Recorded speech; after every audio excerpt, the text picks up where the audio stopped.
Okay, a quick update.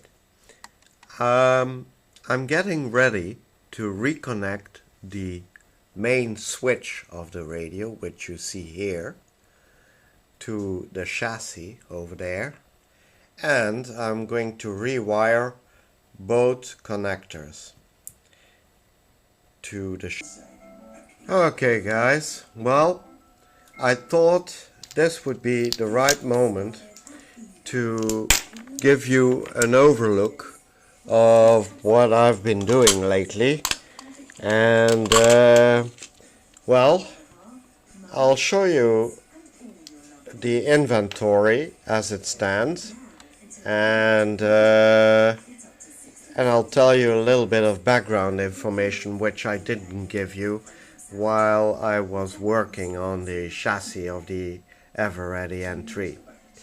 So here you see laid out all the parts which I unmounted from out of the cabinet of the N3, and this is the fully restored chassis of the N3, and as you can see there are plenty of new parts in it.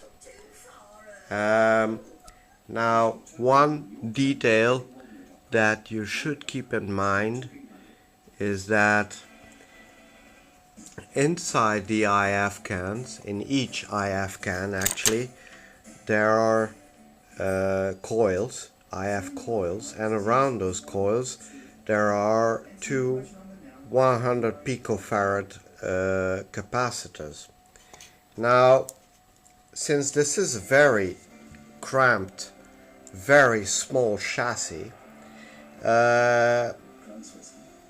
well, let me say it in another way. If you need to change those capacitors like I had to, and anyway, if you need to work inside the chassis, and as you can see all the parts are up here,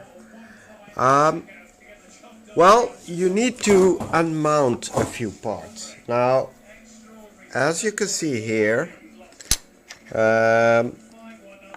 these are the two buttons, or wheels rather, that control the radio.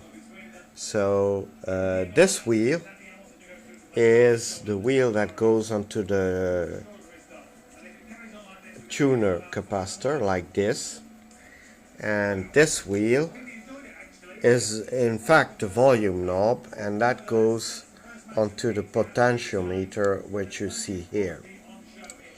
So if you're going to take apart this type of chassis to work on, the very first thing you need to do is to unmount the variable capacitor here, this big block here. And the way to do it is to unsolder it first, and that's quite easy. There are only two contact points which are soldered actually, one with a wire going to one of the IF cans, and then the other contact to which two capacitors run, and a wire which attaches it to, I think, to another capacitor here. This one, this ceramic capacitor. Now, when you unsoldered these 2 points, then you need to undo the screws at the front of it, and there are 3 screws. I don't know, yeah, now you can see them. There's this one, and this one. If you undo these 3 screws and you unsoldered the wires and parts up here, then this capacitor just lifts up and out. Remember, the shaft is pretty long, so you need to tilt it up first and then pull it out a little bit to up and to you. Once that part is out, you need to undo the IF cans. Now, the first IF can is easy to unmount. There are only a couple of bolts, one up here. Well, actually there are a couple of bolts, actually 3. So one up here and 2 down there. Yeah. To undo this IF can, you need to undo this bolt right here, and then a bolt buried all the way down there. I think you can see it. Let me take something to point at it. So you need to undo that bolt there where I'm pointing with my tweezers. So, and that one is a really hard one to do.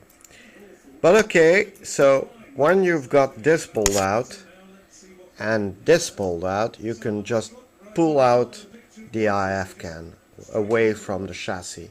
The same thing here, you just pull away the IF cans. Now the IF cans as well as the chassis were covered in that nasty, smelly cadmium powder substance, which is toxic to boot.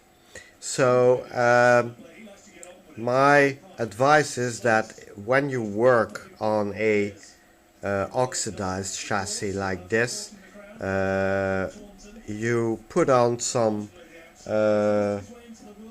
latex gloves, you know, because it's really not a good idea to inadvertently put your fingers into your mouth or anything like that, or to have that stuff stuck under your nails, because it's really very bad for your health. Okay, so then another thing to do is to unmount the potentiometer and the audio transformer. This one, the transformer, is held to the chassis with 2 screws. So if you undo the screws, you can either swivel the transformer out and then undo the knob from the volume control from the potentiometer, or you can just radically unsolder the transformer and just take it out, and that's it. And then you need to undo the potentiometer, which is it's held in place onto the chassis with 2 large bolts. I think you can see them. So you unsolder whatever you can from it, and then you undo the 2 big bolts and you lift it up and out, and then you unsolder the other parts if you wish. And then the final thing to unmount is this row of ceramic capacitors, and those are held on by 2 screws and bolts here. So once you unmounted this, oh yes, and you need to unsolder the antenna from the antenna lid of the box. 3 wires and that's it. Yeah, just label them and then put them away. Oh, I nearly forgot to mention. When you take out the chassis from the box, there is mounted on the front of it this, which is the dial screen, let's say, or the dial bevel. I don't know the exact name of it, but okay, the dial, let's say. And the dial is screwed to the chassis with these 2 screws. So that's one thing. Then once you undid the dial, you need to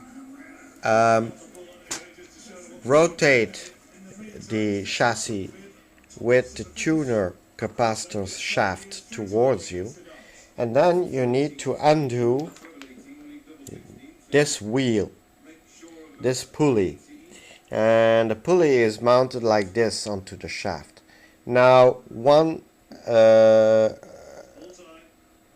thing you need to keep in mind is that there is a silly little screw inside the dial wheel, and I think you can see it, it's this screw, and for some reason or other they tighten that screw beastly hard. So I had a very hard time loosening it up, and as you can see it's a little bit damaged but not too much. So use plenty of graphite oil before you try to unscrew it. In the end I had to resort to using needle nose pliers and put quite a bit of torque on the screw to loosen it up.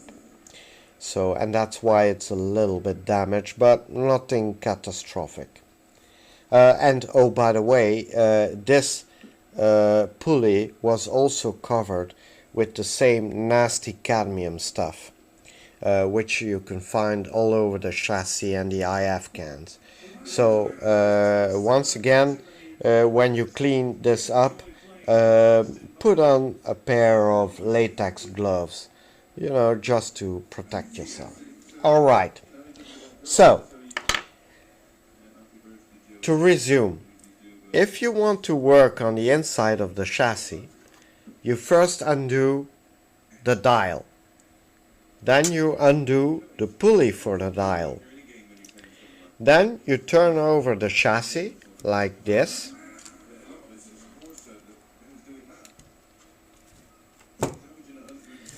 And you undo the tuning capacitor by undoing the 3 screws that hold it to the chassis.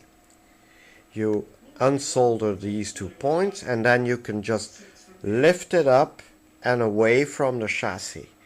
Remember, this long shaft needs to come out too, so you need to really lift it obliquely. Then you need to undo the transformer by these 2 screws, one here and one on the other side. I don't know if you can see it, but it's down there. Then you need to unsolder the potentiometer for the volume control. Then you need to take off the wheel. The same thing here, there's a pulley and then there's a wheel on top. So you undo the wheel, you undo the pulley. Once the transformer is taken out, undo the wheel for the volume control. Unsolder the potentiometer, undo the 2 bolts and take out the potentiometer too.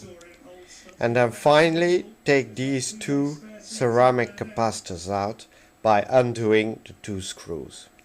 So oh yeah, and then to undo the IF cans, just undo the bolts which hold it down, which hold them down to the chassis. So those are in a nutshell the instructions to prepare the chassis for repair.